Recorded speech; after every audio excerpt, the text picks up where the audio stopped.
Hi friends, எல்லாருக்கும் வணக்கம். இன்றைக்கி நம்ம வீடியோவில் கெயின்மாஸ்டர் அப்ளிகேஷனை யூஸ் பண்ணி இப்போ நீங்கள் வீடியோவில் பார்க்குற மாதிரி சூப்பரான வாட்ஸ்அப் ஸ்டேட்டஸ் எப்படி க்ரியேட் பண்ணுறது அப்படிங்கிறத பற்றி தான் பார்க்க போகிறோம்.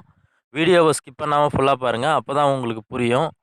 இந்த வீடியோவுக்கு யூஸ் பண்ணியிருக்கிற டெம்ப்ளேட் எல்லாமே டிஸ்கிரிப்ஷனில் இருக்குது, தேவைன்னா டவுன்லோட் பண்ணி யூஸ் பண்ணிக்கோங்க. வீடியோக்குள்ளே போகிறதுக்கு முன்னாடி நம்ம சேனலை இன்னும் சப்ஸ்கிரைப் பண்ணலன்னா சப்ஸ்கிரைப் பண்ணிக்கோங்க.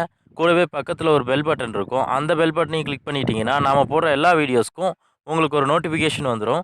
ஓகே ஃப்ரெண்ட்ஸ், வாங்க வீடியோக்குள்ளே போகலாம்.